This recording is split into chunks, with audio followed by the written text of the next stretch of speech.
எல்லாம் எல்லாரும் எப்படி இருக்கீங்க? நல்லா இருக்கீங்களா? எல்லாரும் நல்லா இருப்பீங்கன்னு சொல்லி ஆண்டவருக்குள்ள விசுவாசிக்கிறேன். இன்றைய வேளையில எல்லாருக்கும் என் அன்பின் வாழ்த்துக்கள். குறிப்பா பிறந்த நாள், திருமண நாள் காணுகிற ஒவ்வொருவருக்கும் என் அன்பின் வாழ்த்துக்கள்.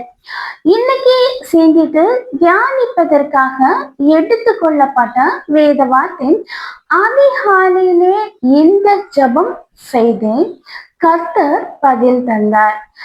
பிரியமானவர்களே, நம்ம வாழ்க்கையில ஏதோ ஒரு காரியம் நடக்கணும் அப்படின்னு சொல்லி எல்லாம் விரும்புவோம் இல்லையா? அப்படி நம்ம விரும்புற காரியங்கள் நடக்கணும் அப்படின்னா ஆண்டவர் பதில் தரணும். அதுக்கு நம்ம அதிகாலையில ஜெபிக்கிறவங்களா மாறணும். நம்ம அதிகாலையில எழும்பி ஆண்டவரை நோக்கி நம்ம தேடும் போது ஆண்டவர் பதில் தர வல்லவரா இருக்கிறாரு.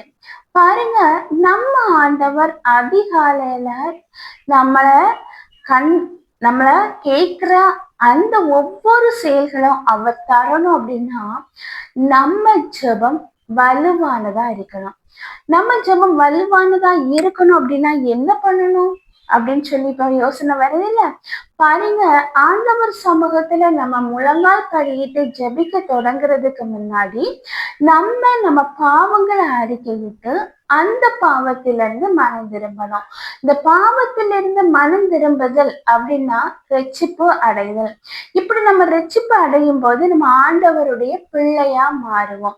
இப்படி நம்ம பிள்ளையா மாறும்போது ஆண்டவற்ற அதிகாலையில நம்ம ஜெபம் பண்ணி விசுவாசத்தோட நம்ம எது வேணும் அப்படின்னு சொல்லி ஆண்டவர் சமூகத்துல கேட்கிறோமோ அதை ஆண்டவர் தர வல்லவரா இருக்கிறாரு. பாருங்க, நீங்க அதிகாலையில ஜெபிக்கிறீங்களா? ஆண்டவர் சமூகத்துல உங்க தேவைகளை கேக்குறீங்களா? ஏதோ ஒரு கஷ்டம் வருது, ஏதோ ஒரு மன காயங்கள் வருது, போராட்டம் வருது, குடும்பத்துல சமாதானம் இல்லை அப்படிங்கும் போது நம்ம மனுஷனை நோக்கி சொல்லி கதறி அழறோமா? இல்லைன்னா ஆண்டவர் சமூகத்துல கதறி அழறோமா? ஆண்டவர் சமூகத்துல நம்ம மன பாரங்களை சொல்லும் போது, மன கஷ்டங்களை நம்ம ஆண்டவர் சமூகத்துல ஷேர் பண்ணும்போது நிச்சயமா அந்த காரியங்கள்ல இருந்து ஆண்டவர் விடுதலை தர வல்லவரா இருக்கிறாரு. நம்ம அதிகாலையில ஜெபிக்கிறவங்களா மாறணும். பிரியமானவர்களே, நானும் அதிகாலையில ஜெபிக்கணும்னு சொல்லி ஆசைப்படுறேன். ஆனா என்னால முடியலையே. நிறைய பேர் சொல்ற பதில் இதுதான். நம்ம முதல்ல தீர்மானம் பண்ணணும். என்ன ஒரு தடைகள் வந்தாலும், எந்த ஒரு போராட்டம் வந்தாலும் நான் அதிகாலையில ஜெபிப்பேன். ஆண்டவர் என்னுடைய ஜெபத்தை கேட்பாரு அப்படிங்கிற ஒரு கான்பிடென்ட் நமக்குள்ள வேணும். அடுத்தவங்க எழுப்பி நம்ம ப்ரேயர் பண்ணணும் அப்படின்னு சொல்லி யோசிக்க கூடாது. நம்ம எழும்பணும். நம்ம மனசுக்கு ஒத்துழைப்பு தரணும்.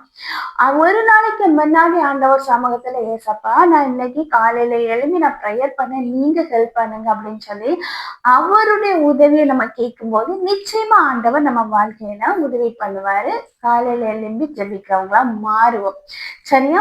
இப்ப நம்ம அதிகாலையில எழும்பி ஜெபம் பண்ணும்போது என்னென்ன செய்யணும் அப்படின்னு சொல்லி ஸ்டெப் பை ஸ்டெப்பா பார்க்க போறோம். வாங்க. அதிகாலையில ஜெபிக்கிறதுக்கு முன்னாடி நம்ம இந்த வார்த்தைகள் எல்லாம் சொல்லணும். ஈசப்பா, இன்றைய நாள உம்முடைய கரத்துல நான் ஒப்படைக்கிறப்பா. என்னுடைய ஜெபத்துக்கு நீங்க பதில் தாங்க. இன்றைய நாள்ல என்னை வழி நடத்துங்க. என் வாழ்க்கையில எத்தனை பிரச்சனை இருந்தாலும், எத்தனை போராட்டம் இருந்தாலும் எனக்கு மன தைரியத்தை தாங்க.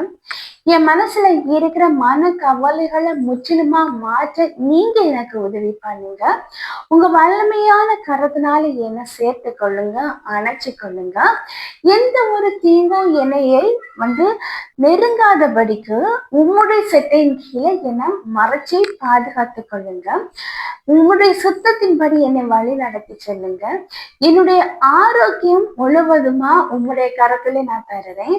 என் வாழ்க்கையில எந்த ஒரு ஒரு பலவீனங்களும் என்னை அண்டாதபடிக்கு உங்களுடைய சித்தங்களை என்னை மறைச்சு கொள்ளுங்க. அதே போல உங்களுக்கு பிரியமா நடக்க எனக்கு கற்றுத்தாங்க. என்னென்ன சித்தம் என்னை கொண்டு வச்சிருக்கீங்களோ அந்த சித்தத்தை நிறைவேற்றுங்க. இன்றைய நாள் எனக்கு ஒரு ஸ்பெஷலான நாளாக அமையணும். உம்முடைய வல்லமையான கரம் என்னை தாங்கணும். அதே போல இன்றைய நாள்ல உம்முடைய மகிமையின் பிரசனை என்னை முழுவதுமா சூழ்ந்து கொள்ளணும் அப்படின்னு சொல்லி நீங்க அதிகாலையில ஜெபிக்கிறதுக்கு முன்னாடி மன கவலைகள் போராட்டங்கள் எதுவா இருந்தாலும் ஆண்டவர் சமூகத்துல இப்படி நீங்க ஜெபிச்சுட்டு என்னுடைய மன பாரங்களை உம்முடைய கருத்துல தருகிறேன். இது என்னுடைய பாரங்கள் அல்ல, உம்முடைய பாரங்கள். என் வாழ்க்கையில சமாதான கர்த்தர் நீங்க தான். என் வாழ்க்கையில சமாதானத்தை கட்டளையிட போறதும் நீங்க தான். அதனால இன்றைய நாள்ல என் வாழ்க்கையில ஒரு சமாதானம் நிலவணும். வாழ்க்கையில பிரச்சனை போராட்டம் அப்படின்னு சொல்லி ஓடிட்டு இருந்த என்னுடைய வாழ்க்கையில ஒரு பெரிய வெற்றியை உங்க மூலம் நான் காணணும் அப்படின்னு சொல்லி நீங்க ஜெபம் பண்ணும்போது இத முதல்ல சொல்லி ஆண்டவர் கரத்துல உங்க ஒப்பு கொடுத்து நீங்க ஜெபிக்கும் போது நிச்சயமா அதிகாலையில நீங்க ஜெபம் பண்ணும்போது இந்த வார்த்தைகளை சொல்லி ஜெபிங்க. உங்க ஜெபங்கள் கேட்கப்படும். நிச்சயமா நீங்க அற்புதத்தை பெற்றுக்கொள்ளுவீங்க. அதனால கலங்காதீங்க. இப்போ ஒரு சின்ன ப்ரேயர் பண்ணலாமா? அன்பின் பரலோக தந்தையே, அப்பா, இந்த அருமையான வேலைக்காக நன்றி ஆண்டவரே. எத்தனை பேருக்கும் கிடைக்காத நல்ல ஒரு தருணத்தை எங்களுக்கு தந்தீங்கப்பா. அந்த மேலான கிருபைக்காக நன்றிப்பா. இப்பொழுதும் ஆண்டவரே என்னோடு கூட சென்று ஜெபிக்கிறேன். ஒவ்வொருவரையும் கண் நோக்கி பாருங்கப்பா.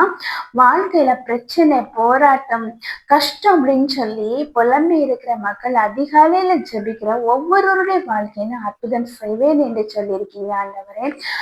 வாழ்க்கையில இருக்கிற போராட்டங்கள் கண்ணீர் எல்லா துக்கங்களையும் உம்முடைய கரத்துலப்பா ஒப்படைக்கிற ஒவ்வொருவருடைய வாழ்க்கையில நீங்க அற்புதம் செய்ய வேண்டும் என்று ஜெபிக்கிறேன்.